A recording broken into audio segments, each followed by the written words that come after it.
Salut à tous. Vous le savez, une vague de licenciements sans précédent va sans doute déferler un peu partout dans le monde, et particulièrement en France.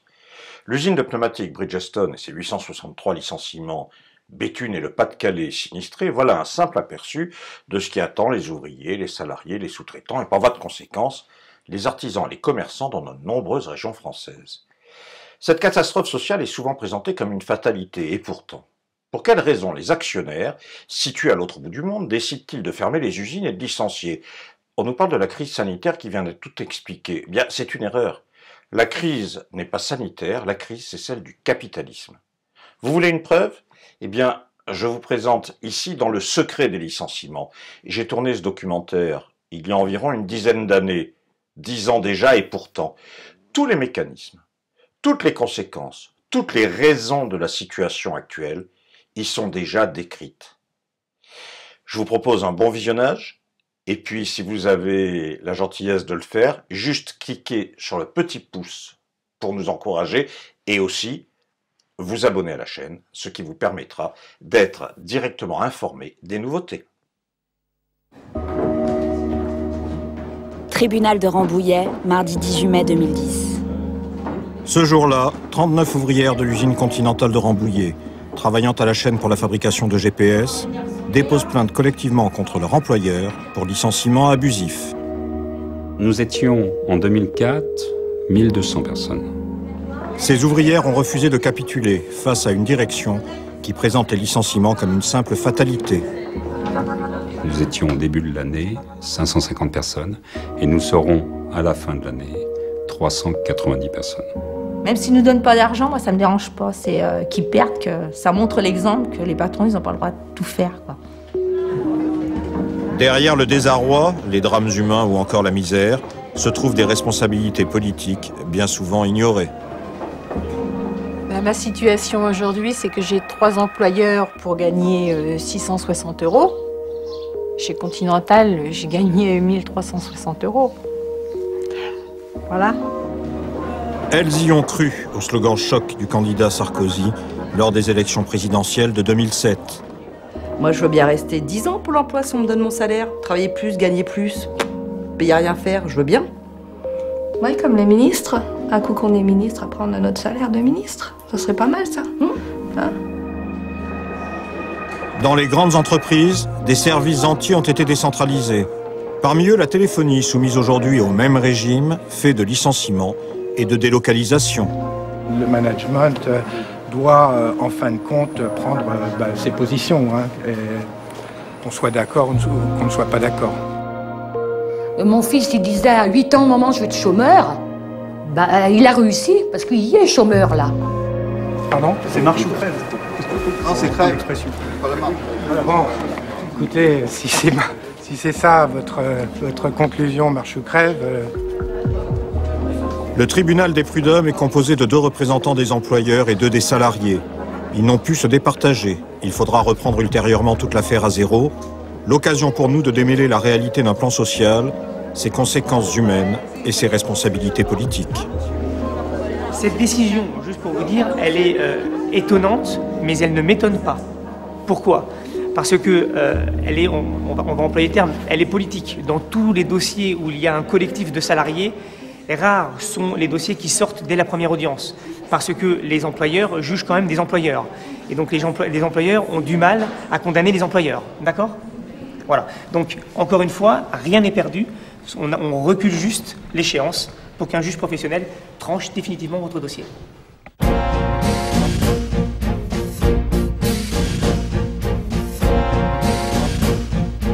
Depuis 2007, des centaines de milliers de licenciements frappent l'industrie. À Continental Rambouillet, c'est la détresse humaine qui domine, posant quelques questions simples au cœur de processus économiques, souvent présentés comme mystérieux. Pourquoi et comment une telle régression est-elle possible? Quelles en sont les causes économiques, politiques et sociales?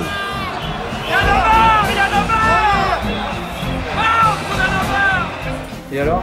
Les réactions sont sporadiques, isolées ou massives. On est dégoûtés, les gars. Parfois même, devant les caméras de télévision, elles sont tout autant explosives que désespérées.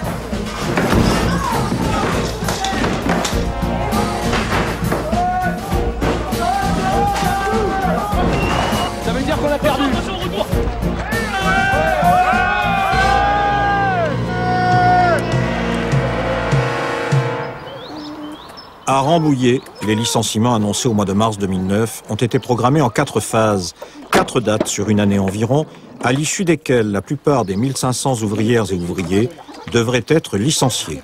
Nathalie, vous êtes toutes les 3 à Continental, à Rambouillet? Oui, effectivement. Depuis combien de temps?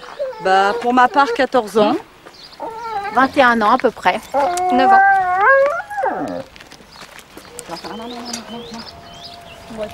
Nathalie, Anne et Marie-Thérèse sont encore aujourd'hui en activité à Continental sur le site de Rambouillet, mais leurs jours sont comptés. Avec les licenciements, c'est toute la région qui est menacée. Le site sur lequel est installé Continental, c'est une histoire de famille? C'est une histoire de famille parce que le site est depuis plus de 50 ans et ça fait travailler des familles entières. Moi personnellement, mon mari a travaillé pendant 15 ans sur le site et on l'a licencié en 2006. Dans les plans sociaux qui ont marqué ce site, quel est celui qui, à votre avis, a été au point de départ? Celui de 2006. Moi, je pense que... celui-là, moi, personnellement, m'a énormément marqué. Hein. Qu'est-ce qu'on vous a dit en 2006, lorsqu'il y a eu ce plan social, Marie-Thérèse, vous vous souvenez? En 2006, eh bien, on nous a dit qu'il fallait remonter les manches, il fallait travailler. Donc, je pense que tout le monde a remonté les manches. On voulait garder l'entreprise quand même, c'était important. Quand Continental a racheté la boîte, la question avait été posée d'ailleurs, je me souviens, est-ce qu'on aurait un autre plan social? Et ils nous ont assuré que non. Après 21 ans d'ancienneté, Jacques pensait pouvoir garder sa place durablement. Il avait même commencé à réaliser son rêve. C'est la maison que j'ai achetée. C'est mon chez-moi. Mon petit potager.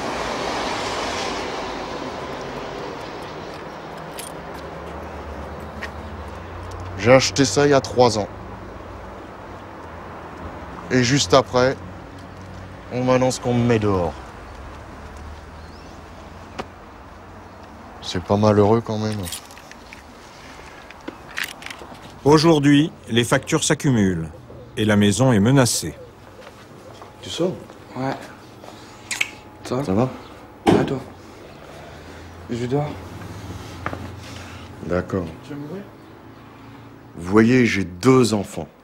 Vous voyez où est le problème? Et comment vous l'avez appris, vous, que vous étiez licencié, concrètement? Ah ben, début 2009, je reçois une lettre en me confirmant que je suis dehors le 31 décembre 2010. On nous a remis nos lettres et y a des personnes qui ont pu ouvrir leurs lettres et d'autres qui n'ont pas pu. C'était au-dessus de leur force. Quand on a des années de maison, un certain âge, on a quand même eu des cris, des pleurs. C'était horrible, c'était horrible. Horrible. Le 10 mars. Le 10 mars, oui. Voilà, une date qu'on n'oubliera pas. Alors, quand vous recevez une lettre comme quoi vous êtes dehors le 31 2010, vous recevez ça début 2009, ça vous fait réfléchir. Vous allez au travail, vous dites pourquoi je vais travailler. Vous y allez à reculons au travail. Malgré que c'est pas du tout dans mon tempérament parce que j'ai toujours travaillé. Mais il y a une injustice qui se crée.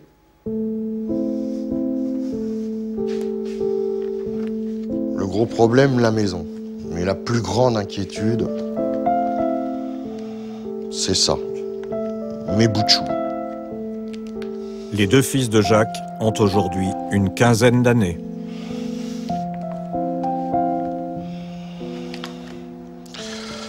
Ça, c'est un gros problème. J'ai failli tout perdre à cause de la dépression, à cause de la picole, parce que quand j'ai appris que j'étais dehors, je me suis un petit peu enterré. J'ai fait une cure. Je me suis sorti de l'alcool. Mais ça a été très difficile et j'ai failli tout perdre. C'est là que c'est le plus dur.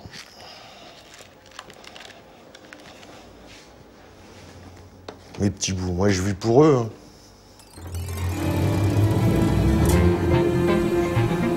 Elle triait ou assemblait les pièces, contrôlait les circuits imprimés, reproduisait toujours les mêmes gestes ou usait des mêmes réflexes sur la chaîne. Isabelle, Liliane, Nathalie et André faisaient partie de la grande famille des Conti de Rambouillet, avant d'en être éjectés. Toutes les quatre étaient présentes au Prud'homme. Plus qu'un emploi, c'est une part d'elles-mêmes qu'elles ont perdue, un bout de leur vie qui leur a été dérobé lorsqu'elles ont été licenciées. Je suis rentrée dans cette usine à l'âge de 16 ans. 37 ans de boîte et voilà, licenciée. Je comptais bien faire toute ma carrière, mais non. J'ai 43 ans, j'ai travaillé chez Continental pendant 20 ans et j'ai été licenciée fin mars 2009. Isabelle, 38 ans, je viens d'apprendre que j'ai été licenciée de chez Continental. Ça faisait 11 ans que j'étais là-bas.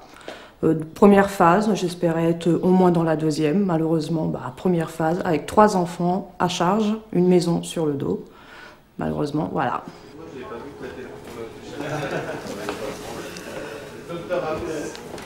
Bonjour, j'étais employée chez Continental depuis le 13 mai 1985, donc 24 ans d'ancienneté. Et en mars 2009, je reçois un courrier comme quoi j'étais licenciée. Et licenciée au moment où mon épouse était en accident de travail. Et ça, depuis le mois de janvier 2009. Alors vous, quand vous avez eu le papier, qu'est-ce qui s'est passé? Ah quand c'est le papier, on sort, quoi, et tout. Moi, je suis sortie, je suis montée, parce qu'on était au rez-de-chaussée, moi, je suis montée à l'étage. Je me suis mise dans un petit coin, j'ai ouvert mon papier, j'ai lu ce que je pensais lire, quoi, que je partais.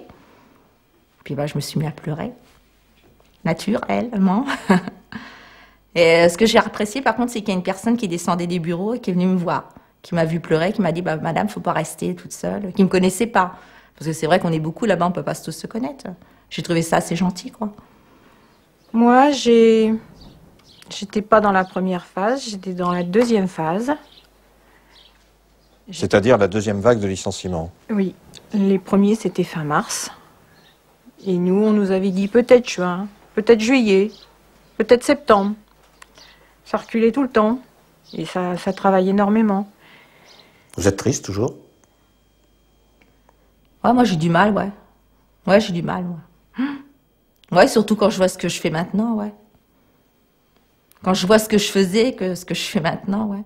Que je galère maintenant, ouais. Ouais, ça me met un petit peu... J'ai un peu la haine, ouais.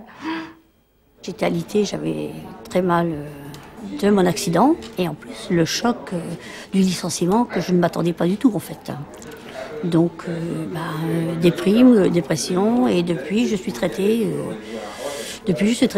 en psychologie et psychiatrie. Est-ce que la situation de Continental a eu un effet sur vous directement? Oui, au niveau de ma santé, oui. J'ai pris beaucoup de poids sans faire plus et j'ai des soucis de glande thyroïde. Donc là, je pars en clinique pendant 3 semaines pour gérer tout ça. Le stress que j'ai eu aussi, puisque les soucis de glande thyroïde, ça provient aussi du stress que j'ai eu. Et ça, ils l'ont bien spécifié. J'ai été voir un médecin pour ça aussi et il me l'a bien dit, il me l'a confirmé. Je ne pouvais plus dormir, je ne pouvais plus parler avec quelqu'un, de n'importe quoi, je pleurais. Et là, c'est vrai qu'ils ont vu que j'étais en danger et puis ils se sont occupés de moi. J'ai dit que je voulais partir à la phase 2 comme prévu, donc fin septembre, parce que je voulais plus être reculée. Je voulais plus après. Et pourtant, les mois de cotisation, ça compte. Mais après, non, c'était fini. C'est moi, quand je parle chez nous encore. Hein. Je dis, non mais c'est vrai, c'est dommage, c'est bête. Hein. Et même ma copine, elle est pareille. Hein. On dit, ouais, c'était comme ça, c'est comme ça. C'est vrai, ça, on a du mal. Hein. C'est dommage, ça. Pourtant, on leur en veut, mais on a l'impression qu'on était on était bien, quoi. C'est dommage, hein. C'est vrai que... Pour ça, il faut qu'on fasse la coupure, hein. Faut qu'on fasse, hop. Pour ça, s'ils perdent, ça va nous... Hop. Rien que ça nous fera du bien, je pense. Moi, je pense que ma copine, on en parle, elle, c'est pareil. Hein. Moralement, Même s'ils ne nous donnent pas d'argent, moi ça me dérange pas. C'est qu'ils perdent, que ça montre l'exemple que les patrons, ils n'ont pas le droit de tout faire, quoi. Continental, usine de Rambouillet. L'encadrement de Continental Rambouillet qui a annoncé le plan social en 2009 a changé. Comme souvent, pour mener à terme les centaines de licenciements décidés, un nouveau patron a été nommé. À partir de l'année 2004, on a commencé à connaître une baisse très importante du chiffre d'affaires qui a été produit sur ce site. Un facteur absolument incroyable, puisqu'on était aux alentours de 500 millions d'euros en 2004 et qu'on va se retrouver l'année prochaine à 110 millions d'euros. Nous étions au début de l'année 550 personnes et nous serons à la fin de l'année 390 personnes. Lorsque nous demandons la possibilité de visiter l'usine, c'est dans un des bureaux d'études que le patron nous emmène. Ici, peu de monde à croiser et surtout, pas d'ouvriers en vue. Alors, la fabrication, c'est l'autre bâtiment. La fabrication, c'est l'autre bâtiment pour l'instant, oui. De grands ateliers. De grands ateliers pour pouvoir, comme on disait tout à l'heure, accueillir jusqu'à 1200 personnes à un moment. Est-ce qu'on peut y aller? Malheureusement, je ne souhaiterais pas vous inviter à y aller au jour d'aujourd'hui. Ça serait bien volontiers que je vous inviterais à venir rencontrer nos gens en janvier l'année prochaine, parce qu'il y a réellement un traumatisme par rapport au personnel de production, et au personnel de production qui va partir à la fin de l'année. Et ils ne voudraient pas être considérés comme des animaux qu'on vient voir et qu'on regarde comme dans un zoo. Pourquoi donc nous refuser l'accès aux ateliers? Que craint donc la direction de Continental dans notre rencontre avec les ouvriers? Leurs témoignages, leurs réactions, leur colère ou simplement leur point de vue sur cette réalité sociale et politique qui produit leur détresse? Philippe, ingénieur, est à l'origine de la plainte collective des ouvrières de ce site. Il consacre ses moments de liberté à une activité syndicale qui souffre d'autant moins de répit que depuis le plan social, les contacts et les demandes affluent. Alors, les licenciements seraient inévitables parce que le chiffre d'affaires de Continental serait passé de 500 millions à 110. Donc, il n'y aurait plus les moyens de payer les salaires, en fait. La question qui nous est posée est toujours la même. On voudrait faire peser ça sur simplement les salariés et sur le salaire des salariés. Soit on coupe dans les emplois et on diminue la masse salariale, soit on fait peser en limitant les augmentations de salaire, par exemple. Et ça, de mon point de vue, c'est inacceptable. J'ai un communiqué de presse que j'avais préparé. C'est un communiqué de qui? C'est un communiqué de Continental, du groupe Continental. Continental renoue clairement avec les bénéfices au premier trimestre 2010. C'est absolument clair. Alors on peut donner quelques chiffres, c'est quand même assez édifiant. Le groupe publie ainsi un résultat d'exploitation en hausse de 650 millions d'euros par rapport à la référence de l'exercice précédent. Auteur de 2 ouvrages liés à la crise économique, à ses répercussions sur le monde du travail et à la question des salaires, Denis Langlais éclaire avec simplicité des mécanismes économiques perçus souvent de façon très complexe. Alors, les vagues de licenciement ont un unique objectif, celui de répondre aux exigences des actionnaires, à savoir de réaliser des marges et des retours sur investissement à 2 chiffres, 12, 13, 14, 18%, qui sont des taux qu'on retrouve exactement dans le cadre de la spéculation financière sur les marchés financiers. Mais alors pourquoi licencier pour atteindre ces taux? Le coût du travail, c'est quoi? Si vous prenez la France, on touche 2 salaires.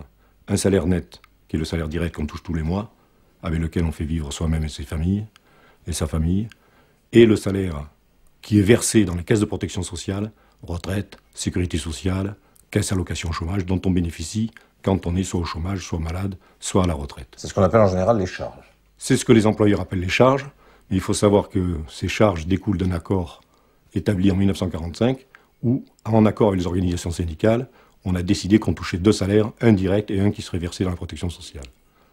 Donc en fait, il y a un seul salaire, qui est le total de ces 2 salaires. Et pourtant, ces charges, elles sont justifiées de l'autre côté par les retraites, la sécurité sociale, l'école, la santé, etc., etc. Mais ça, c'est un ensemble de dépenses, et on peut financer cet ensemble de dépenses de plusieurs façons. Et pas uniquement en disant que c'est une partie de salaire.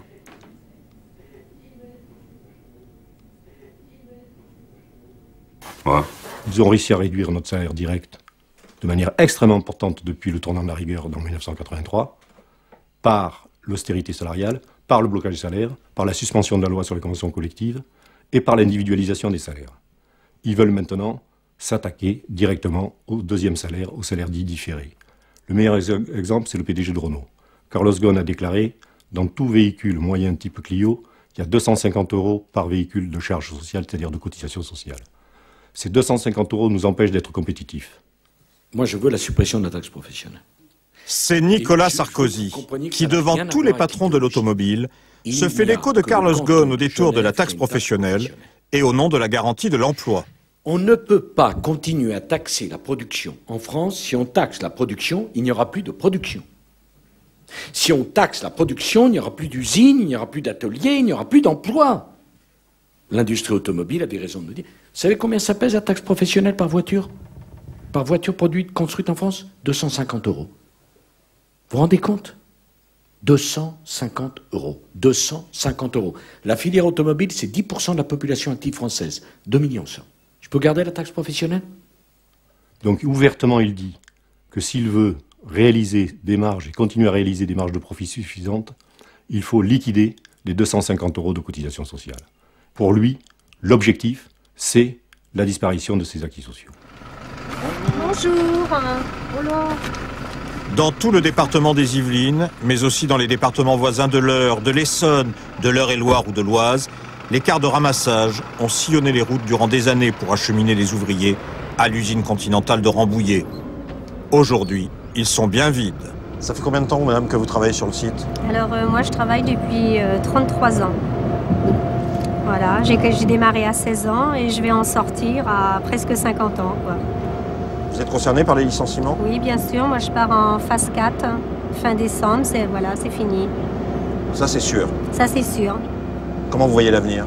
Ben, l'avenir, voilà, on se tracasse, hein, parce qu'on se dit, bon, moi j'arrive à une tranche d'âge, 50 ans, il y a plein de jeunes qui sont sur le marché du travail, donc pas de diplôme dans les mains, donc je pense que ça va être très dur de retrouver un travail. Bon, ben, moi je pense pas que je retrouverai du travail, hein, parce que bon, ben, Étampes, déjà il y a beaucoup d'industries qui a fermé.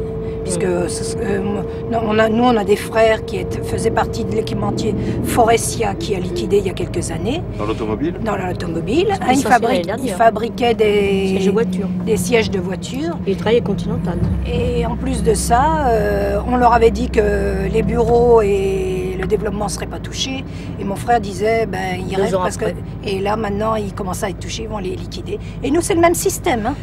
C'est pour ça que c'est vraiment politique. Où était là? Il n'y a pas de différence. Qu'ont-ils fait de l'argent qui a été versé pour conserver, garder les emplois?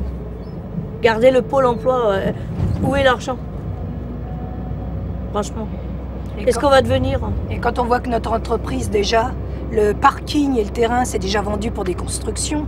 Donc, faut pas rêver. Hein. Même pour ces pauvres gens, nos collègues qui vont rester, je leur souhaite que ça les mène jusqu'au bout, parce qu'il y a beaucoup quand même d'ancienneté chez nous. Mais celles qui sont jeunes, ça les mènera pas jusqu'au bout, ça c'est clair. En fait, la lettre que j'ai reçue là, j'ai encore marqué le côté du Oui, ça va. Ça va maintenant. Ouais. Bah, normalement, pour nos vacances, ça fait comment là? Pour les vacances, vous pouvez soit les prendre, soit vous les faire payer. Non, moi je vais les prendre, je vais payer d'impôts. Mais on peut les prendre là, on peut les donner maintenant? Oui, vous pouvez les poser normalement. Mais si on part pas, on peut les reculer. Vous pouvez les reculer, ouais. Ou, mais pas alors jusqu'au moment du licenciement. Ça.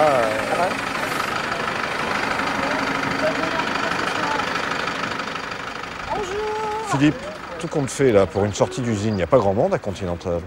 Eh non, il n'y a pas grand monde. Avant, à la sortie d'équipe, tu avais à peu près 200 personnes par équipe. Et maintenant, c'est le plan de licenciement, donc il n'y a plus grand monde. Hein. C'est l'état actuel. Et puis, tu vois, les gens là qui sortent sont fatigués. Bonjour, excusez-moi, je vais vous demander d'aller filmer, mais à l'extérieur, s'il vous plaît. On est presque sur la voie publique. Presque? Ouais. Encore un petit peu et vous serez sur la voie publique. D'accord. Je suis désolé. Pas de souci. Merci.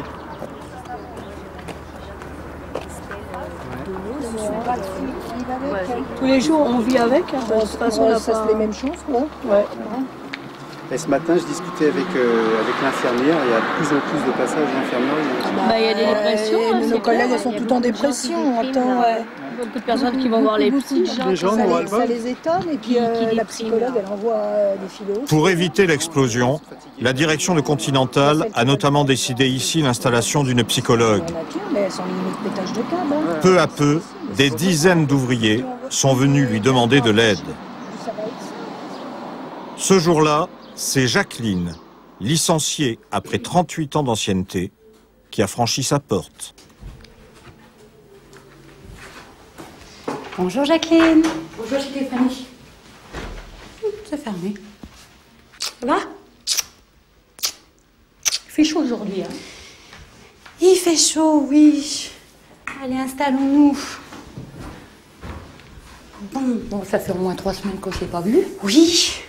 Là, ça fait un petit moment, effectivement, depuis... Oui, parce que vous avez d'autres travail avec les autres filles qui sont encore dans l'usine. Avec tout le monde. Et puis là, nous, on a déjà... Vous avez retrouvé mon dossier de... Oui, vous inquiétez pas. La crame, là, les vieux dossiers, voilà. 37 ans.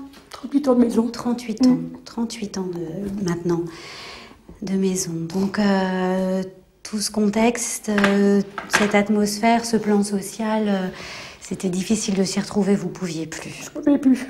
Le soir, je rentrais, j'étais fatiguée. Les gens très énervés, on se tirait dans les pattes, tout. Oui. Non. Ils ont bien préparé leur coup. Hein. Pendant 2 ans qu'ils nous ont dit, faut travailler.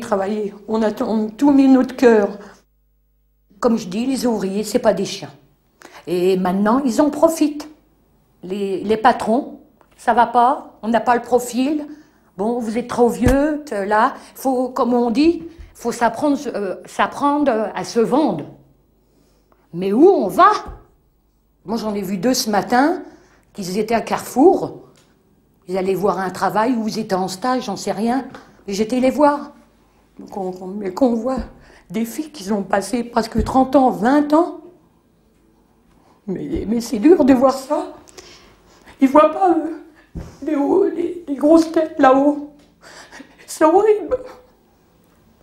Oui. Et là, je sais pas si les filles ressentent tout ça, mais moi c'est une détresse. Là, on a dit, oh, bah, c'est du passé. Et tout ce qu'on a subi, moi, ça me fait mal encore. Parce que c'est très dur maintenant. Parce qu'ils nous disent qu'on est trop vieilles. Alors qu'on voit ça, que là, des filles qui se font opérer, on a mal au dos, on a mal au bras, ça. Et qu'on entend qu'on est bonne à la casse. Si je suis venue là pour témoigner, c'est pour Stéphanie et pour d'autres filles dans l'atelier qui galèrent, même s'il a des, comme vous dites là, il a des stages, tout ça, c'est du blabla ça peut-être. C'est peut-être bien pour d'autres personnes, mais moi ça me convient pas moi. Non, je peux pas. D'autres, bon, ils sont peut-être plus intelligents que moi, tout ça, mais d'autres, ils tiennent plus le coup, j'en sais rien. Personne réagit de la même façon. Absolument. Et la souffrance n'est pas une question d'intelligence, Jacqueline. Ça n'a rien à voir. On peut souffrir, quel que soit son poste, quel que soit son salaire, quelle que soit son intelligence. Oui. Et vous, Jacqueline, comment ça s'est passé dans votre foyer à vous? Tout le monde est au courant à l'usine. Mon foyer, bon, mon mari, il était en longue maladie. Il a eu une dépression, il s'est mis à la boisson. Bon. Je ne suis pas cachée, je l'ai dit à l'usine, même là, il y a encore des gens qui en parlent. Ma soeur, des fois, elle vient me chercher. Heureusement que j'ai ma soeur qui me soutient, qui a plus de 40 ans de maison. Elle était volontaire. Elle touche 800 € par mois, plus le supplément tous les 3 mois. Elle est obligée de travailler. Vous entendez? Travailler. Faire du ménage parce qu'elle n'arrive plus. Elle n'arrive pas avec sa retraite. Et ça... c'est honteux. C'est triste, voir des gens, même plus de 60 ans, qui sont obligés de travailler à côté. Mais qu'est-ce qu'il fout l'État? Est-ce que vous comprenez, concernant les salariés, l'attachement qu'ils ont pour une entreprise comme la vôtre?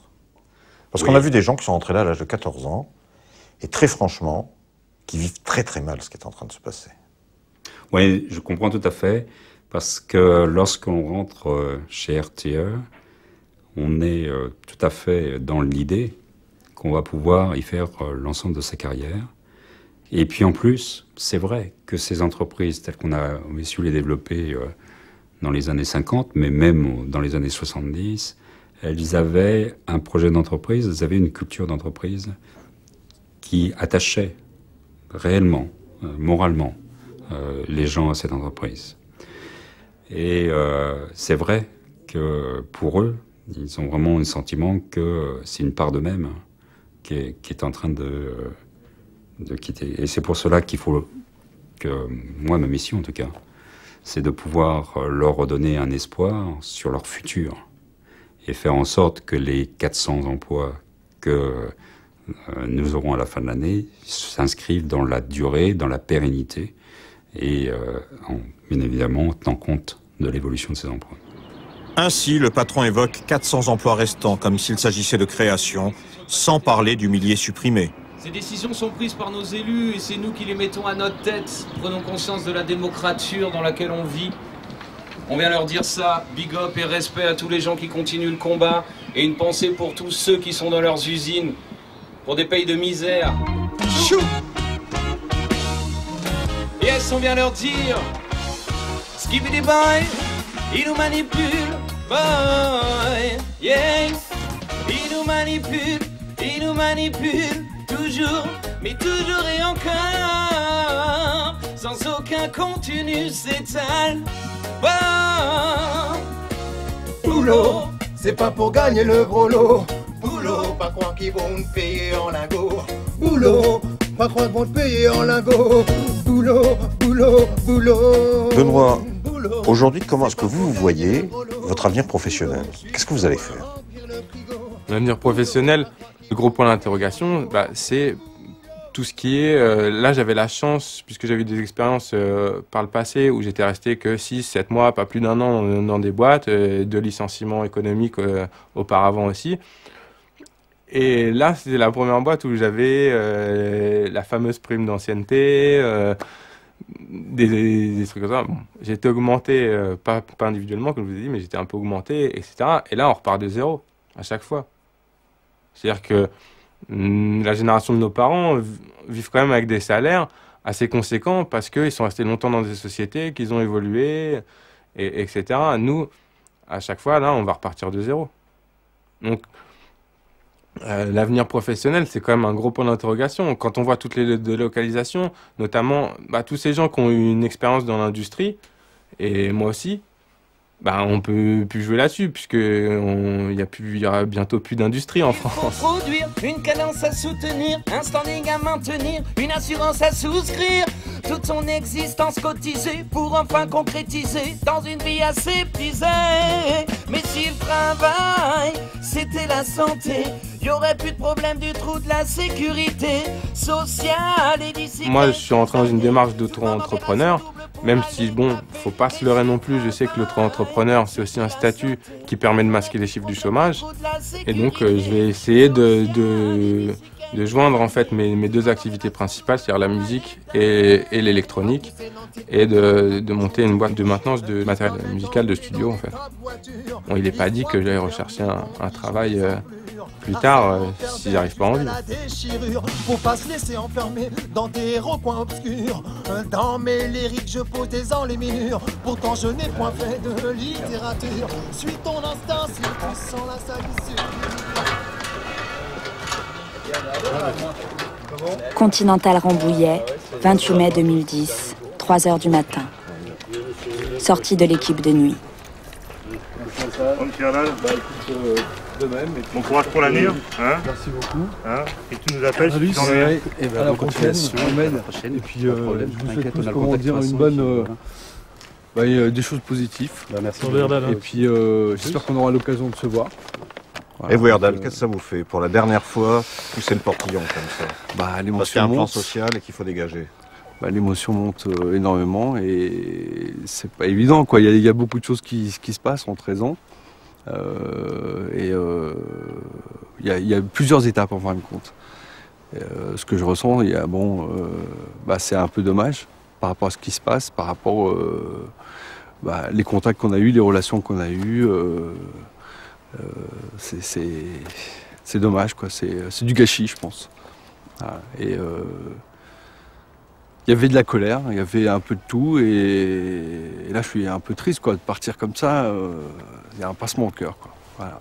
Donc, et vous, messieurs, vous êtes pris dans le plan social à un moment ou à un autre, les uns et les autres? Moi, j'en ai fait partie en tant qu'intérimaire, le premier plan social déjà.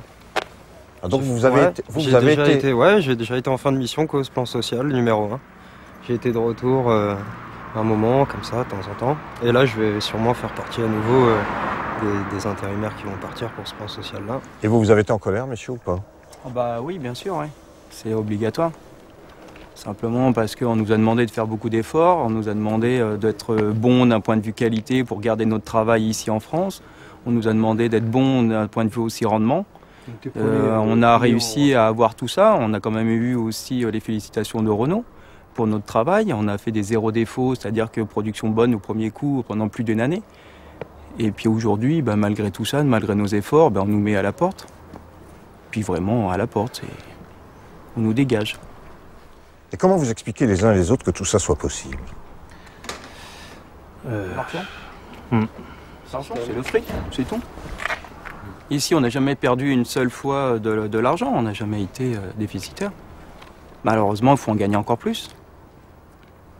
Et puis, je pense que l'Europe, ça aide pas non plus. Parce qu'aujourd'hui, c'est juste pour le capitalisme, et puis c'est tout.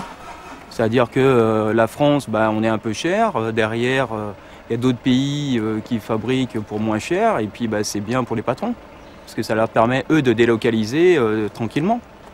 Alors comment vous expliquez que dans des usines comme Clairvoy ou bien d'autres, tout le monde est allé pour soutenir et qu'ici, visiblement, personne ne s'est déplacé? On a peut-être été aussi mal conseillés et pas aidés par nos syndicats, différents syndicats, dans le sens où on nous a souvent dit non, faut faire attention, pas faire de grève pour l'instant, faut pas aller trop vite, on va garder nos cartouches.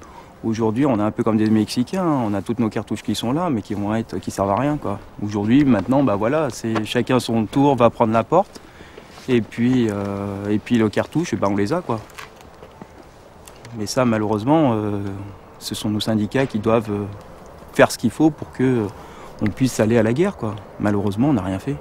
Allez, tu te tiens au courant, tu me donnes des nouvelles. Ouais, ok. Je vous bigophone. Ça marche. Allez, salut. Salut, toi. Moi, je vais faire directeur. Vous allez délocaliser une partie importante de votre activité de Rambouillet en Tunisie. Alors, pourquoi est-ce que c'était vraiment inévitable? Alors, il faut savoir que lorsque cette décision a été prise, la délocalisation était un passage obligé. C'est-à-dire que nous n'avons obtenu un certain nombre de marchés avec nos clients que parce qu'on s'est engagé à fabriquer dans des pays dits à bas coût. C'est-à-dire? Ça veut dire que nous n'aurions pas obtenu ces marchés si nous avions dit qu'on continuait à fabriquer à Rambouillet. À bas coût, de quel coût s'agit-il? Alors, à bas coût, tout le monde pense aux coûts salariaux. D'accord? Et la variable d'ajustement s'est faite, bien évidemment, à ce moment-là, sur les coûts salariaux.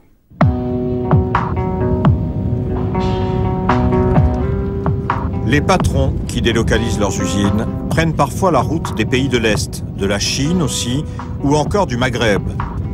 Autant d'Eldorado pour payer des salaires à la baisse et accroître les marges au profit des actionnaires. Mais il y a plus. D'abord la fiscalité locale, dont sont exonérés les nouveaux venus.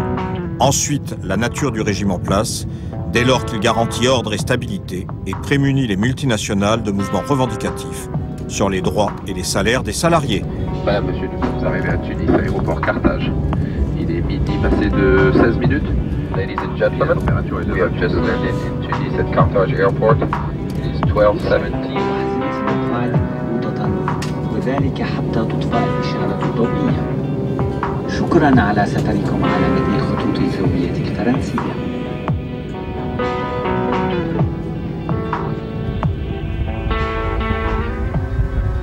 C'est à Bizerte, en Tunisie, à une 60aine de kilomètres de la capitale, que l'usine continentale de Rambouillet a été délocalisée.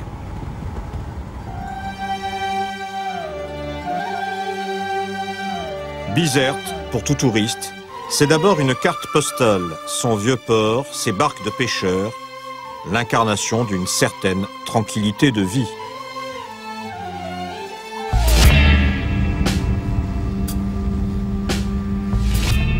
Mais en périphérie, Bizerte, c'est aussi et surtout la réalité d'une vie sociale difficile, d'une exploitation féroce, illustrée par sa zone industrielle encore en friche, mais à l'avenir prometteur. C'est là que Continental a installé ses locaux. C'est là que les machines démontées à Rambouillet se retrouvent en activité. C'est là que les emplois perdus d'un côté de la Méditerranée se retrouvent en partie captés. Notre première démarche aura été pour la direction de cette usine avec laquelle nous souhaitions nous entretenir.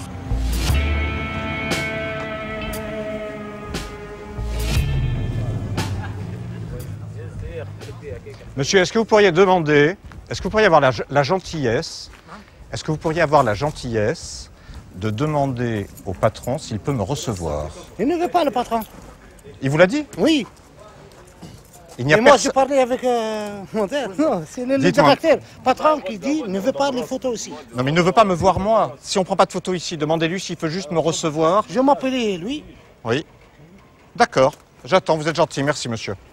En attendant, lors de la pause de la mi-journée, nous avons fait quelques rencontres à l'extérieur de l'usine où la présence de notre caméra a été acceptée.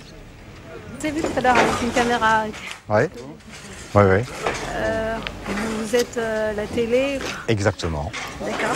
Donc c'est pour ça qu'il y a une caméra. D'accord. Oui, oui. Ok, bah enchanté, bon travail. Merci beaucoup. Merci beaucoup. Et vous travaillez à Continental, monsieur, aussi? Et vous faites quoi, Continental? Approvisionnement. Approvisionnement. Ça fait longtemps que vous êtes là? Bon, ça fait presque un mois. Ouais. Est-ce que c'est bien pour vous tous que Continental se soit installé ici? Oui, bien sûr. Oui. Ça fait du boulot pour tout le monde, quoi. Enfin, pas pour tout le monde, mais il y a des gens qui travaillent. Ouais, c'est ça, ouais. Ça fait du travail. Oui, ça fait du travail. On est content. Mais pas les gens de Rambouillet, par contre. Je vois que vous connaissez le sujet. Ah bah oui. Aujourd'hui, à ce moment-là, en Continental, j'accepte de travailler avec le salaire de 400 dinars. C'est-à-dire 200 euros. 200 euros. Aujourd'hui, vous acceptez? À cette minute même, j'accepte. Pourquoi? Parce que je suis en chômage. J'ai pas d'autre solution. Alors, vaut mieux travailler, mieux que... Tu vois? Et pourtant, ça vous suffit pour vivre? Ça nous suffira... Ça ne suffira jamais, ces petits montants-là. Mais... Quelle phrase magnifique, mieux que rien. Il n'y a pas une autre explication. C'est toujours mieux que rien. Vous savez que Continental, ils étaient en France avant? Oui.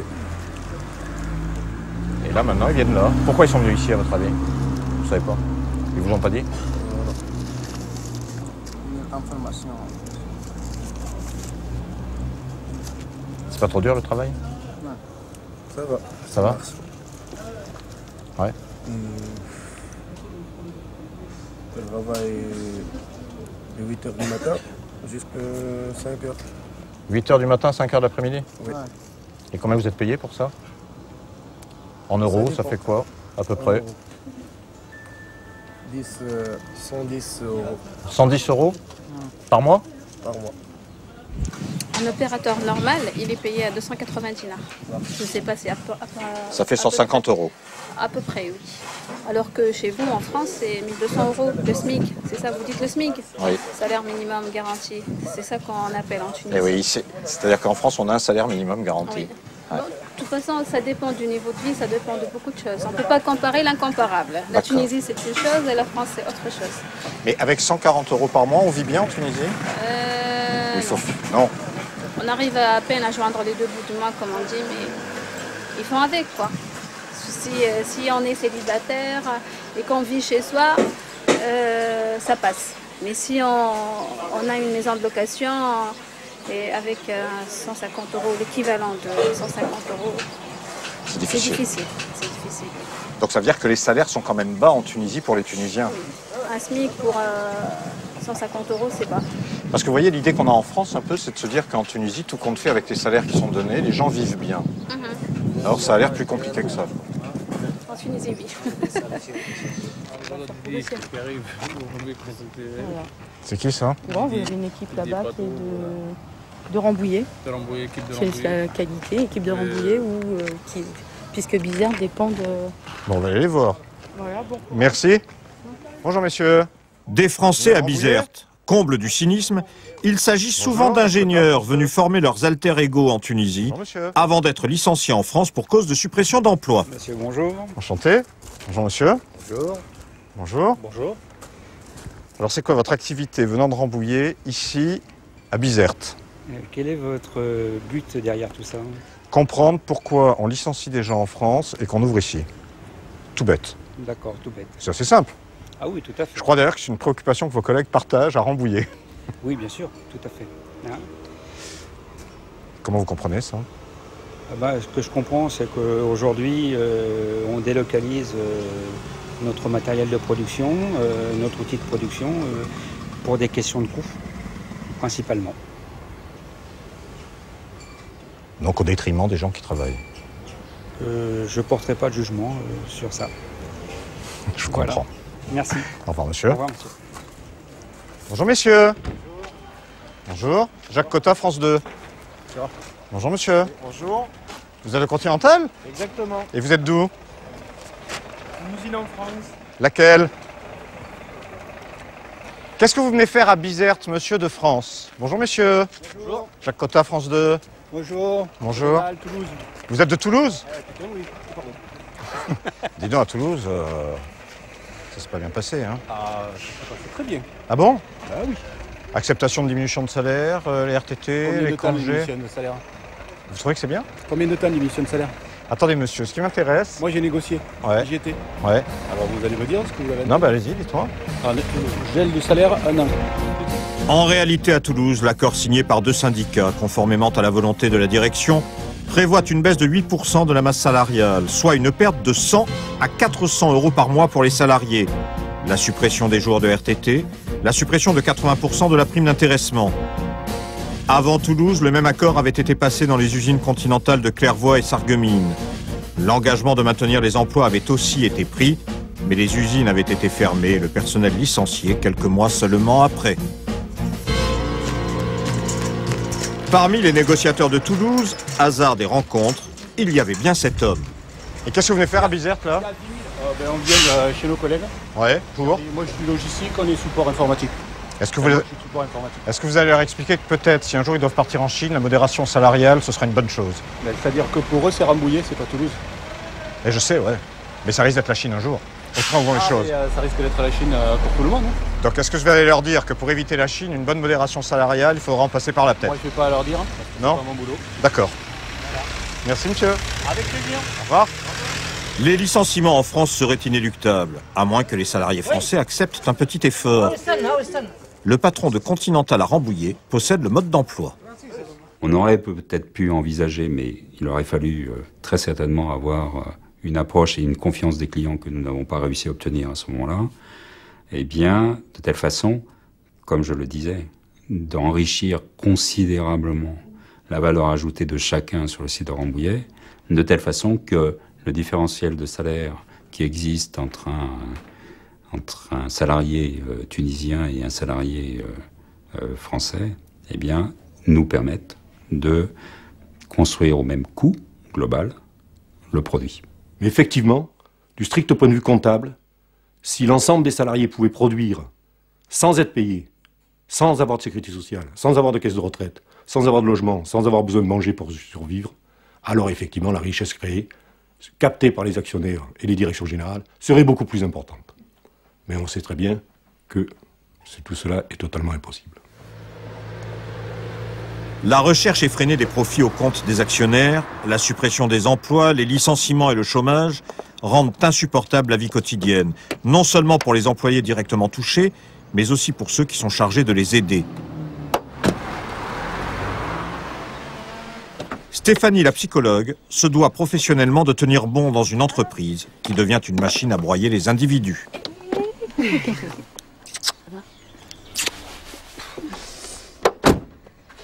Bienvenue. Ce jour-là, elle retrouve l'infirmière qui depuis des mois a craqué et déserté l'usine de Rambouillet. Je me suis même imaginé y revenant, 2 mois après avoir été arrêtée. Et là, je me suis dit, mais je vais me mettre dans un coin, dans l'infirmerie, je vais me cacher sous le lit. Je tiendrai pas. Mais qu'est-ce qui vous était insupportable? La souffrance de tous ces gens, la souffrance de l'avenir qu'ils n'ont plus, qu'ils n'ont pas, qu'ils recherchent, et moi, je ne pouvais plus leur apporter. Et cette souffrance, pour vous, elle était due à quoi, cette souffrance? À une situation particulière? C'est notre monde industrialisé qui s'effiloche et qui fait que tous les gens qui étaient des acteurs indispensables à l'industrie deviennent maintenant des gens dont on n'a plus besoin. Donc chaque plan social fait que les gens qui étaient un chaînon de l'entreprise repartent de cette entreprise en n'ayant plus rien parce qu'ils ne sont plus eux-mêmes. En gros, la manifestation de la souffrance, c'était quoi exactement? Un questionnement, tout qui va mal chez soi, la non-reconnaissance de ce qu'ils sont dans leur travail. Alors qu'avant, ce qu'ils faisaient, on leur disait c'est bien. Là, on va leur dire faites mieux, faites encore, ce serait mieux plus loin. Mais ils perdent toute leur identité dans ce processus qui est pour arriver jusqu'à l'entreprise va être obligée de fermer. Les ingénieurs se croyaient épargnés par les licenciements. Ne disait-on pas que le travail qualifié était réservé à la France? Bonjour Stéphanie. Pourtant, après les ouvriers, ils viennent s'asseoir à leur tour face à la psychologue. Alors, bon, vous me disiez il y a quelque temps, finalement, ce plan social nous enlève une partie de nous-mêmes et vous aviez rajouté souvent celle qui nous faisait tenir debout. Oui, tout à fait. Il va donc falloir nous soutenir. Disons que tenir debout, j'ai encore eu, moi, il n'y a pas très longtemps, la remarque du directeur général, qui est maintenant parti, lui aussi, ça laisse quand même voir un petit peu la tendance, qui nous a dit à Rambouillet, on sent qu'il y a encore une âme et un esprit d'entreprise. Mais quand j'ai entendu ça, j'ai dit, mais c'est du délit. On ne peut pas s'autoriser de dire ça quand on est un responsable de ce niveau-là.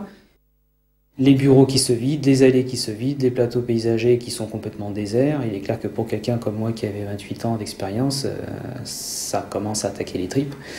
Et même encore aujourd'hui, c'est clair que c'est très sensible. J'en suis à faire quand même l'extérieur de l'usine maintenant pour ne pas aller à mon bureau en traversant l'atelier. Donc c'est clair que là, psychologiquement, on en prend un gros coup. Et je ne suis pas le seul, bien évidemment, puisque l'ensemble des gens, il y a quand même beaucoup de personnes qui ont au-delà de 30 ans d'expérience. Il est clair que quand on leur dit d'un seul coup, désolé, mais pour raison économique, pour raison de délocalisation, on vous met dehors. C'est clair, il n'y a pas de futur pour Rambouillet, en tant que tel.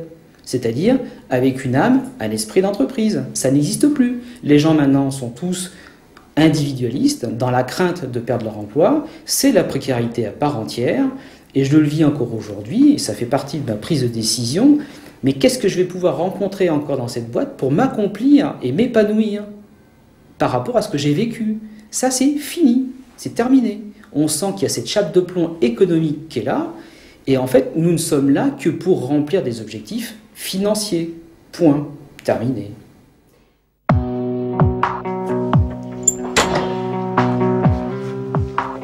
Vous voici maintenant dans notre maison, qu'on a acquis en 2008.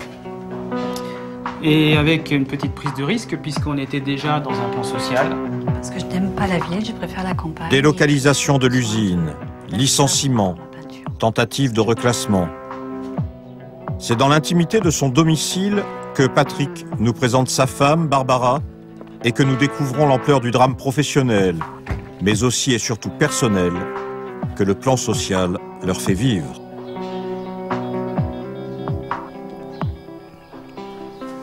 Barbara, vous, d'un point de vue personnel, Comment vous sentez un impact de cette situation sur vous?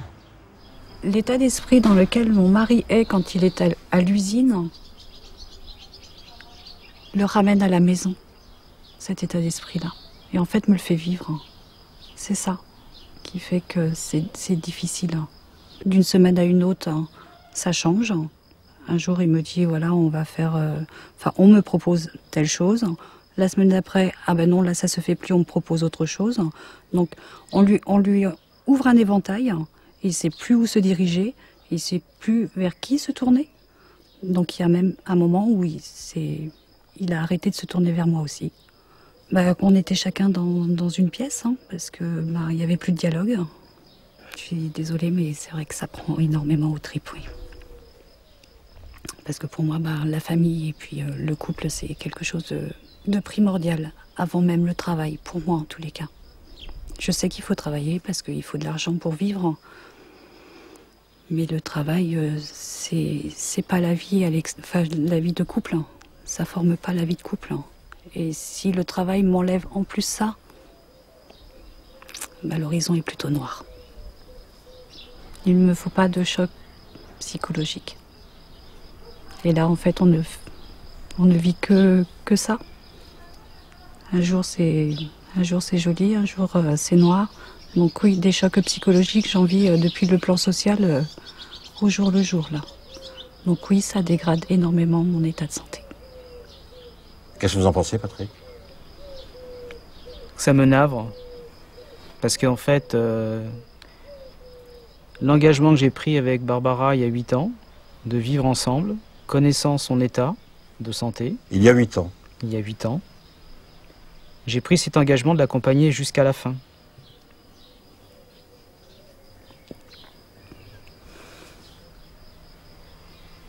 J'en ai plus pour très longtemps. Je sais pas comment le dire, mais... Je suis désolée.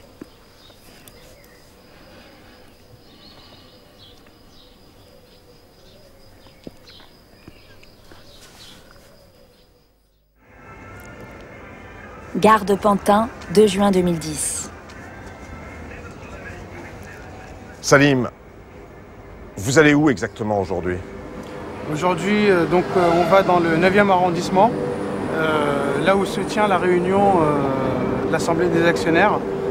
Avant de liquider leurs propres emplois qui constituent le cœur de l'entreprise, les grosses sociétés comme Continental dans l'industrie ont externalisé des services entiers.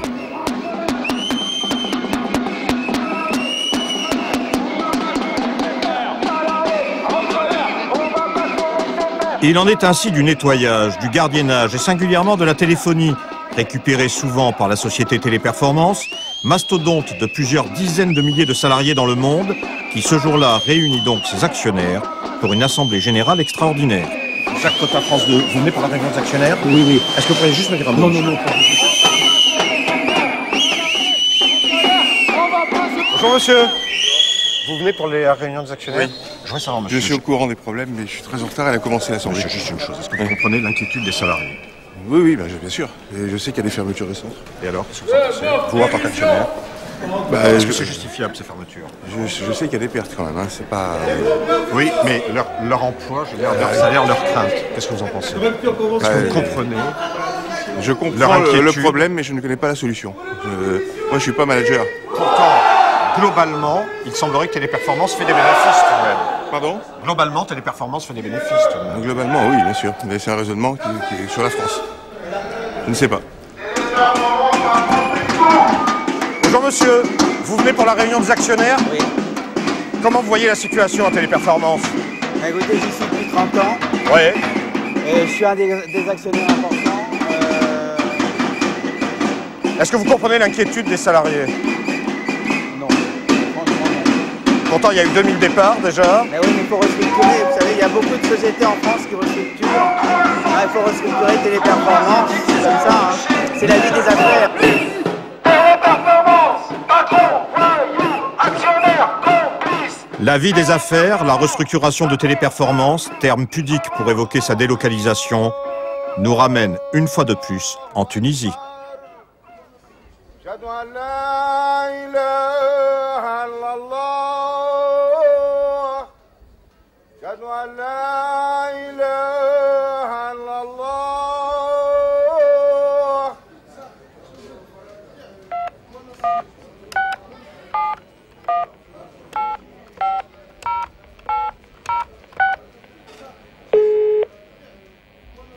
performances Tunisie, bonjour.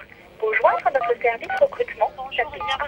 Pour joindre un correspondant, tapez 2. Bonjour et bienvenue à votre service client. Que puis-je faire pour vous? Votre téléphone dispose d'un clavier. Alors, je vais vous communiquer les identifiants pour joindre le service. Veuillez patienter, nous allons donner suite à votre appel. Ils sont plus de 7000 de ce côté-là de la Méditerranée à décrocher le téléphone pour la société Téléperformance. Ils répondent pour les principaux fournisseurs d'accès à Internet notamment, ou encore pour les renseignements téléphoniques de certaines des plus grandes banques françaises. Vous travaillez à Téléperformance? Bonjour, je peux vous poser une question? Ça fait combien de temps que vous travaillez là? Ça fait 9 mois. 9 mois? Votre salaire, à peu près? Disons que la fourchette? Ça dépend des heures de travail. Ça fait entre 400 et 500 dinars. Entre 400 et 500 dinars. 200 et 250 euros. Ok. Merci. C'est quoi vos badges, monsieur? Premier badge, respect. Deuxième, intégrité. Troisième, professionnalisme. Quatrième, invitation. Et cinquième, engagement. Qui est-ce qui vous a donné ces badges? C'est la société Téléperformance qui l'a donné parce qu'on a fait une formation pour les 5 valeurs. On appelle formation de 5 valeurs de TP. Dans l'arrière-cour d'un des centres installés dans la zone industrielle de Tunis, nous avons rencontré Hazar. Cette jeune femme a créé dans la téléphonie en Tunisie une organisation syndicale de base dont l'importance lui permet de prendre la parole sans se cacher. En 2008, elle organise une grève de 3000 employés et obtient une augmentation de salaire gelée depuis 8 ans de 22,5%. Aujourd'hui, elle défend les valeurs que la délocalisation met à mal et qui pourtant correspondent à l'identité même du peuple tunisien. Quand on vous voit parler en arabe, c'est le drame national. Et je viens d'avoir un échange avec un dirigeant par rapport à cela. Je dis, qu'est-ce que vous reprochez à certains salariés? Ils ont la qualité, ils ont la prod, ils n'ont pas un problème d'assiduité. Qu'est-ce que vous leur reprochez? C'est les attitudes. Quel genre d'attitude? Eh bien, je suis monté au plateau, j'ai vu 2 parler en arabe. L'arabe, c'est pas le français, c'est pas notre langue maternelle, s'il vous plaît. Nous, c'est l'arabe, notre langue maternelle. Je tiens quand même à vous dire quelque chose. Il faut savoir que une des choses qui dérange, c'est que moi, par exemple, mes jours fériés tunisiens, eh ben, je les ai pas. Je suis obligé de travailler. Et vos jours fériés français, je suis obligé de rester à la maison et je ne suis pas rémunéré. Et je dois récupérer ces 8 heures que je n'ai pas travaillé. Alors les récupérer encore, c'est plus difficile. Parce que si vous avez un jour férié lundi et que moi, je ne suis obligé de ne pas travailler lundi et que je viens travailler samedi, ça ne me plaît pas beaucoup. Mais il y a aussi d'autres choses. À Noël, vous ne trouverez aucun expat ici. Mais l'Aïd Street, qui est pratiquement Noël chez nous, c'est là où vous achetez des cadeaux pour les enfants, c'est là où vous achetez de nouveaux fringues, c'est là où vous faites sortir vos enfants et vous faites le tour de la famille, et bien vous êtes ATP. Tout est basé sur l'impératif du client. L'impératif du client, c'est le client. Le client, c'est ce qu'il décide. Il décide qu'il n'y a pas de Aïd, il n'y a pas d'Aïd. Voilà. Parce que vous disent, les Français, pour eux, c'est pas un Aïd. Oui, mais pour moi, c'est un Aïd. Et pour mon bébé, c'est un Aïd. Et le moins des choses, ce bébé qui ne me voit pas toute l'année, je vais pleurer là, c'est qu'il me voit le jour de l'Aïd. Qu'il y a maman à côté, qu'il y a papa à côté. C'est pas possible. Le jour de l'indépendance, pareil. On a eu un grand problème ici pour le 1er mai. À une époque, on était avec la direction. Le 1er mai, c'est un jour férié international connu ici, et eux étaient sur... Non, le 1er mai, c'est un jour férié français. Mais, oui, mais c'est aussi tunisien. Non, non, non, c'est un jour férié français, vous n'êtes pas payé. Et ça a fallu un scandale, et Vous avez gagné le 1er mai? Ben oui, forcément. Hein. Moi, j'ai cette impression réelle que quelque part, on est des machines, on n'est pas des salariés. De toute façon, vous savez, je repose toujours ces questions-là et j'en arrive à dire que c'est ça, et c'est le capitalisme. Le capitalisme n'a pas d'âme, n'a pas de conscience et n'a pas d'humain. Dans le calcul qu'on fait, il n'y a pas l'humain du tout. Et c'est ce qui se passe en Tunisie, c'est ce qui se passe en France. Aujourd'hui, cette libre circulation des capitaux a fait aussi qu'on n'est plus sur une concurrence salariale nationale, mais internationale. Bonjour monsieur. Bonjour monsieur. Oui. Bonjour. Bonjour monsieur. S'il vous plaît, qu'est-ce que vous filmez ici? Nous faisons un reportage pour la télévision française, monsieur. À propos? Sur l'installation des entreprises au Maroc, en Tunisie, l'importance, le dynamisme tunisien, etc. Vous avez l'autorisation? De filmer? Oui. Oui, bien sûr, il n'y a aucun problème. On a même vu la direction de Téléperformance à Paris. Vous avez l'autorisation? On a le directeur de Téléperformance à Paris, on l'a vu à Paris, oui. Vous n'avez pas l'autorisation du directeur ici en Tunisie? Mais là, on est sur le trottoir d'ailleurs, monsieur. Non, c'est pareil ici. Ah bon? Oui. C'est pareil. Même sur le trottoir, on ne peut pas filmer. Juste la société. C'est interdit. Paris. Assemblée générale des actionnaires de Téléperformance. À Paris, le patron de Téléperformance France arrive tout droit des États-Unis. Comme son collègue de Continental, lui aussi n'est là que depuis quelques semaines, nommé spécialement pour mener à terme la fermeture de centres, des centaines de licenciements et la délocalisation. Il a fait ses armes dans la banque Goldman Sachs notamment, célèbre pour le rôle qu'elle a joué dans la débâcle financière de 2007. Bon, je me permets quand même de vous rappeler que l'année dernière, on a perdu beaucoup d'argent, que ça a été en France, hein, que ça a été rendu public, puisqu'on a perdu 36 millions d'euros. Et malgré ça, on continue à vous payer. Okay. C'est de la photo qui vous avez perdu du pognon l'année dernière. Je ne vous dis pas que c'est de votre faute. C'est encore nous. Donc, à un moment donné, il faut arrêter ce jeu. C'est stupide, quoi. Nous, on était dans une société qui s'appelait Tech City, qui a toujours fait du bénéfice. Vous faites une fusion, vous voulez déjà gagner du pognon dès la première année de la fusion, en licençant plus de 2000 personnes. Il faut arrêter à un moment donné. Quand vous dites on a perdu de l'argent, ok, l'US a perdu de l'argent, le groupe Téléperformance Monde en a gagné, et on fait partie du monde. Jusqu'à preuve du contraire. Allez-y. Alors, moi j'ai deux questions. D'abord, pour commencer. Un, quel est l'intérêt de Téléperformance dans ce que vous avez appelé vous-même la délocalisation, notamment en Tunisie et au Maroc? Première question. D'accord. Je pense que c'est une logique industrielle sur des marchés où les prix prédominent, hein, puisque le marché des centres d'appel a une composante prix forte, c'est-à-dire que dans beaucoup de cas, je ne dirais pas dans la totalité des cas, les prestataires qui ont les meilleurs prix remportent le marché. Premier point.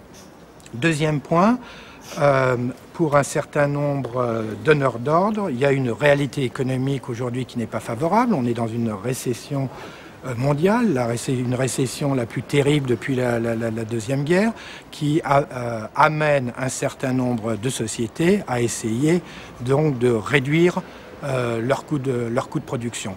Et pour ce faire, il va falloir trouver des moyens de réduire ces coûts de production. Un marché de délocalisation est un des moyens. C'est pour ça qu'il y a un marché qui s'est formé. Deuxième question qui va dans le fil direct. Est-ce que ça signifie qu'avec l'ouverture des centres en Tunisie et au Maroc, les emplois sont menacés en France? Non, ce sont des marchés différents. Donc ça veut dire que vous pouvez vous dire aux salariés aujourd'hui, il n'y aura pas de licenciement Téléperformance? Non, je ne peux pas dire ça. Donc ça veut dire que les emplois sont... Mais non, ça n'a rien à voir. Ça n'a rien à voir avec... Non mais monsieur Gênes, c'est pour essayer de comprendre, si vous voulez. Quand vous me dites non, les emplois ne sont pas menacés, est-ce que ça signifie qu'il n'y aura pas de plan social en France et d'emplois remis en question en France? On est sur Ou alors les emplois sont menacés, je ne comprends pas. Non, alors moi je ne comprends pas votre question. On est parti sur... Elle est pourtant claire. Hein. Oui, mais attendez, on est parti sur une question qui est d'essayer de comprendre le marché de délocalisation. Alors j'essaye d'y répondre. Et puis ensuite, vous m'emmenez sur « Ah bah oui, mais alors, est-ce qu'il va y avoir des suppressions d'emplois ?»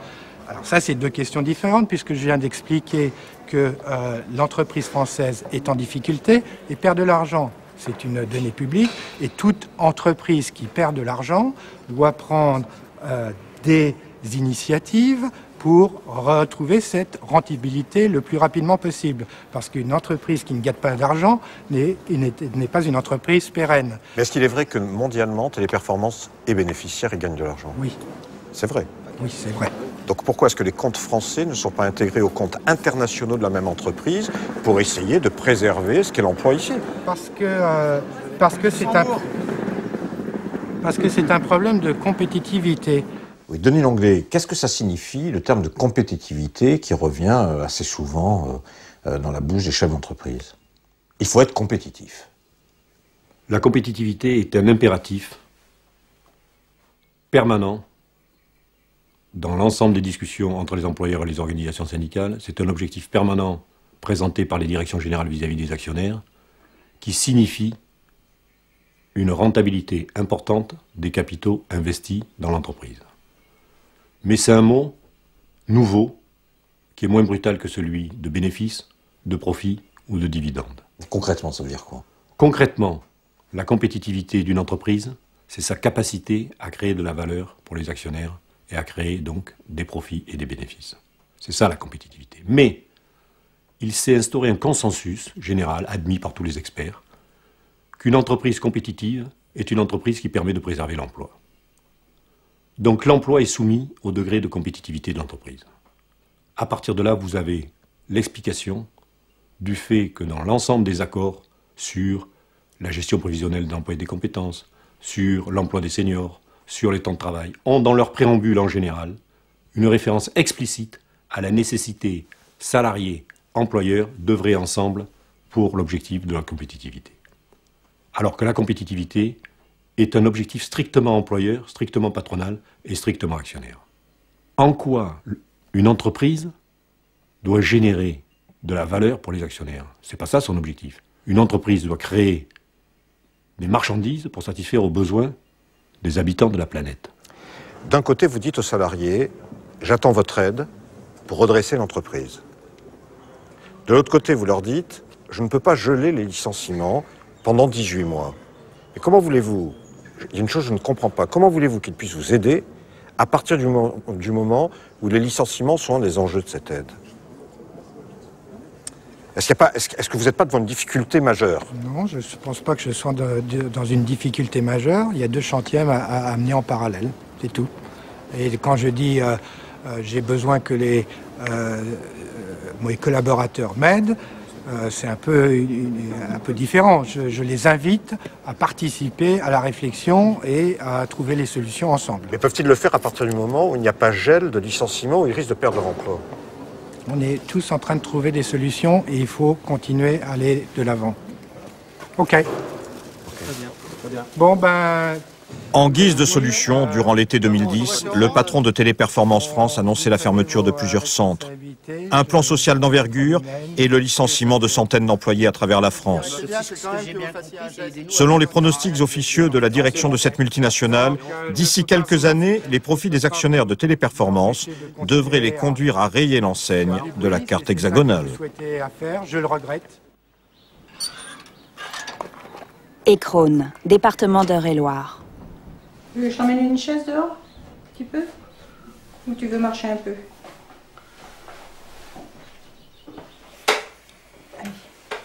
Nous retrouvons Liliane D, ancienne ouvrière de l'usine Continentale à Rambouillet.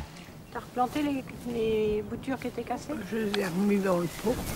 Oui, mais il y a une autre tige de cassée, il faudra qu'on mette de la terre dans un pot puis on la replantera, parce que sinon... Madame D, une fois que vous avez été licenciée, c'est ici que vous avez trouvé un nouveau métier? Ah oui, tout de suite. Tout de suite. Dès qu'elle a su que j'allais être licenciée, sa fille m'a dit bah, nous on te prend pour t'occuper de maman. Donc ça me fait déjà ça. Ça a été un grand secours pour vous? Ah bah oui, parce que sinon, moi j'ai pas fini mes cotisations. Hein. Donc il fallait que je retrouve quelque chose pour au moins cotiser mes trimestres qui me manquent.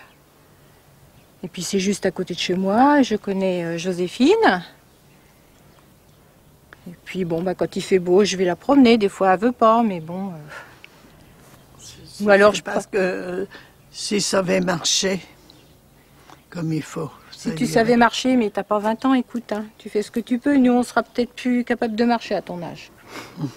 Alors. Vous avez été sensible, vous, à son histoire personnelle? Tout à fait, oui, parce que j'aurais pu me retrouver, moi aussi, dans le même cas qu'elle, être au chômage. Donc moi, j'ai la chance de pouvoir avoir un travail. Voilà, puis bon, bah, c'est pour ça que j'ai été très sensible, moi, à pouvoir lui donner quelque chose et de pouvoir qu'elle s'occupe de ma maman. Alors, le plus longtemps où vivra ma maman, le plus longtemps Liliane travaillera avec moi.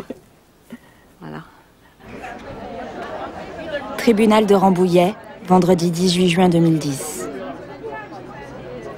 Après leur premier passage devant le tribunal des prud'hommes, nous retrouvons un mois plus tard les 39 ouvrières de Continental au palais de justice de Rambouillet. Dites-moi, vous remettez ça aujourd'hui au prud'homme pour les Continental? Absolument. Bah, les premiers juges ne se sont pas mis d'accord sur le contentieux. Donc un juge départiteur, un juge professionnel vient les départager aujourd'hui. Et donc on replaide tout le dossier pour démontrer que le licenciement économique ne tient pas dans ce dossier, que les salariés ont été licenciés à tort. Elles sont toutes là. Isabelle, Nathalie, Marie-Thérèse et les autres ouvrières, anciennes travailleuses à la chaîne, licenciées par Continental à Rambouillet pour de simples questions de rentabilité. Les plus belles de chez Conti. Les plus belles de chez Conti attendent souvent depuis des mois une réhabilitation qui passe par la condamnation judiciaire de leur ancien employeur. Aussi, c'est le cœur serré qu'elles accueillent le jugement du Conseil des prud'hommes. En date du 30 août 2010, le Conseil des prud'hommes de Rambouillet a jugé que le licenciement des salariés était sans cause réelle et sérieuse et a condamné la société Continental à leur verser entre 6 mois et 1 an de salaire. La société Continental a interjeté appel de cette décision. En tranchant en faveur des 39 de Rambouillet, la justice a réhabilité, du moins moralement, les anciennes ouvrières de Continental licenciées abusivement par leur employeur. Mais le jugement rendu par le tribunal des prud'hommes ne fait-il pas plus? Pour Isabelle, Liliane, Nathalie, André et les autres, ils condamnent un système qui, dans les derniers mois, a supprimé plus de 30 millions d'emplois dans le monde, alors que les bénéficiaires de la crise, actionnaires, traders ou autres membres de conseils d'administration, continuent à s'enrichir comme au plus beau jour du capitalisme triomphant. Ils condamnent un système soumis au dogme de la concurrence libre et non faussée, dans lequel les gouvernements distribuent sans compter des aides aux entreprises, renflouent les banques, ne demandent aucune contrepartie et acceptent que des centaines de milliers de salariés soient jetés à la rue. Ils condamnent un système qui remet en cause l'emploi et toutes les grandes conquêtes d'après-guerre, lorsque les grèves permettaient d'obtenir sécurité sociale, indemnisation chômage ou encore retraite. Ils condamnent un système dont sont victimes toutes celles et tous ceux qui, durant des années, se sont donnés à leur travail et leur entreprise et qui refusent d'être broyés. Boulot, c'est pas pour gagner le gros lot. Boulot, pas croire qu'ils vont te payer en lingots. Boulot, juste de quoi remplir le frigo. Boulot, boulot, boulot, boulot. Et si le travail, c'était la santé, il y aurait moins de problèmes avec la sécurité sociale. Et d'ici quelques années, le troisième âge avancera aux travaux forcés. Mais si le travail, c'était la santé, si le travail, c'était la santé. Mais tout travail mérite rétribution. Tu me prouves le contraire et prouve la commisération. Mais tout travail mérite salaire. Tu me prouves le contraire, fais ta prière.